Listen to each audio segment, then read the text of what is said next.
नमस्कार मंडळी, आज आपण बघतोय हळदी कुंकूसाठी 1500 तिळाचे लाडू कसे बनवायचे। एवढे तिळगुळ बनवण्यासाठी तीळ, शेंगदाणे, गूळ ह्यांचं प्रमाण परफेक्ट सांगितलं आहे।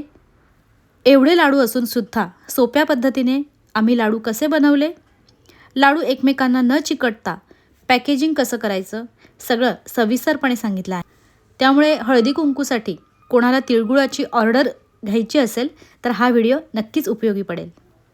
सगळ्यात आधी 1500 तिळगुळसाठी लागणारं साहित्य बघूया। तर इथे मी घेतलंय अनपॉलिश तीळ, अर्धा किलोचं एक पॅकेट। ह्याप्रमाणे 12 पॅकेट आहेत, म्हणजे एकूण मी 6 किलो तीळ घेतले। आता गूळ बघूया। तर गूळ सुद्धा एक पॅकेट अर्धा किलो गुळाचा आहे। गूळ मी 8 किलो घेतलेला आहे। साहित्याचं योग्य प्रमाण मी डिस्क्रिप्शन बॉक्समध्ये दिलेलं आहेच। लाडूंसाठी गूळ मी साधाच घेतलेला आहे, कोणाला आवडत असेल तर चिक्कीचा गूळ घेऊ शकता। त्याचबरोबर एवढ्या प्रमाणासाठी शेंगदाणे 2.5 किलो घेतलेले आहेत। सगळ्यात आधी तीळ शेंगदाणे भाजून घेऊया। तर लोखंडी तवा गरम करून तीळ भाजून घेते। जरी प्रमाण जास्त असेल तरीसुद्धा एका वेळेस सगळे तीळ न भाजता अर्धा किलो तीळ मी एका वेळेस भाजून घेते, कारण तीळ व्यवस्थित खमंग भाजले पाहिजेत। एका वेळेस खूप जास्त तीळ भाजायला घेतले तर कच्चे राहू शकतात।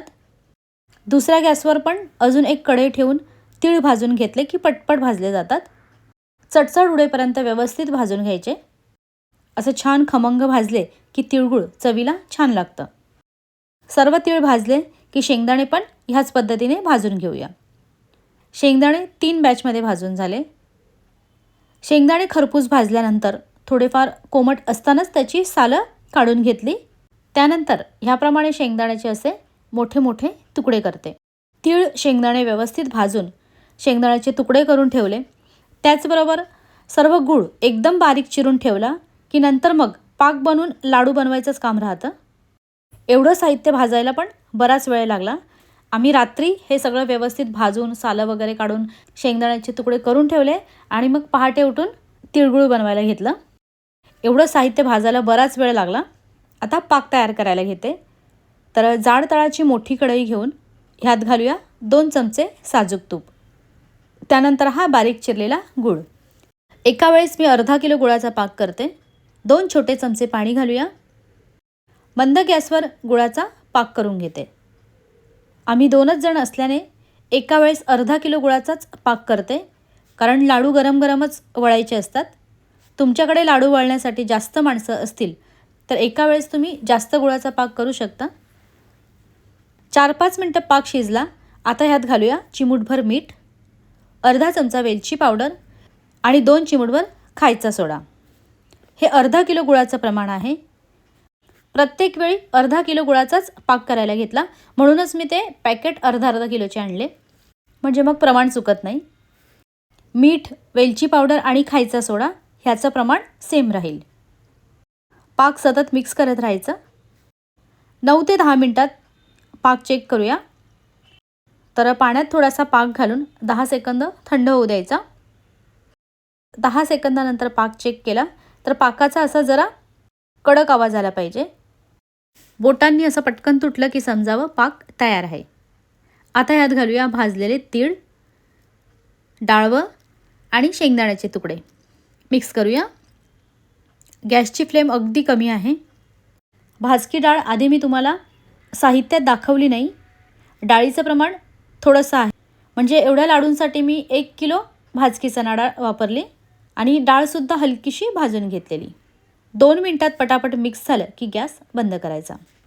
आता इथे मी वाटीचं वगैरे प्रमाण घेतलं नाही, कारण गुळाचा पाक झाल्यावर त्यात बसेल एवढं तीळ शेंगदाणे आम्ही घालतो, कारण खूप वेळा लाडू बनवले तर तेवढा अंदाज येतोच। तीळ शेंगदाणे मी अंदाजे घातलं तरी पण प्रमाण सांगते। अर्धा किलो बारीक चिरलेला गूळ 4 वाटी भरला, त्यासाठी 3 वाटी भाजलेले तीळ, 1 वाटी शेंगदाण्याचे तुकडे आणि अर्धी ते 1 वाटी डाळवं असं प्रमाण घ्या। डाळवं घालायचं नसेल तर शेंगदाण्याचं किंवा तिळाचं प्रमाण अर्धी वाटी वाढवा। जर कोणाला कमी प्रमाणात तिळगुळ बनवायचं असेल तर वाटीचं प्रमाण आपण आधीच्या व्हिडिओत दाखवलेलं आहेच। लाडू ज्यात ठेवायचं आहे त्या परातीला तूप लावून ठेवलं आहे। त्यानंतर गुळाचा पाक करायला ठेवतो त्याच वेळेस दुसऱ्या गॅसवर पाणी गरम करायला ठेवलेलं। भरपूर गरम पाण्याच्या कढईवर ही कढई ठेवून घेते, म्हणजे हे जास्त वेळ गरम व नरम राहील. त्यानंतर पटापट लाडू वळून घ्यायचे. गरम पाणी केल्याने मिश्रण शेवटपर्यंत थोडंसं तरी गरम राहतं, त्यामुळे शेवटी कढई गरम करायची गरज नाही. लाडू सहज आणि एकसारखे होतात. तर ह्याचप्रमाणे मी 13 ते 14 वेळा पाक करून सगळे लाडू करून घेतले. अर्धा किलोचा प्रमाणात करत होती, त्यामुळे पाक मला जास्त वेळा करावा लागला. पण काहीही वाया न जाता, चमचा किंवा कढईला न चिकटता सगळे लाडू व्यवस्थित झाले. लाडू झाल्यानंतर थंड करायला ठेवले. हे लाडू सुरुवातीला केलेले, म्हणजे यांना 3-4 तास तरी झाले, त्यामुळे एकावर एक ठेवले. यांना तर 5 तास होऊन गेलेत. लाडू वळून झाल्यानंतर थोडे कोमट असतानाच हलकासा तुपाचा हात लावून असे मोकळे करायचे, म्हणजे एकमेकांना चिकटत नाही. अजून एक, पाक करताना मी 2 कढई वापरल्या, म्हणजे पहिले लाडू झाले की ती कढई चमचे पाण्यात भरून ठेवली, म्हणजे पुढचे लाडू होईपर्यंत आधीची कढई चमचे स्वच्छ करून परत तिसऱ्या वेळेस आधीची कढई वापरायची. ह्याच पद्धतीने सगळे तिळगुळाचे लाडू बनवून तयार झाले.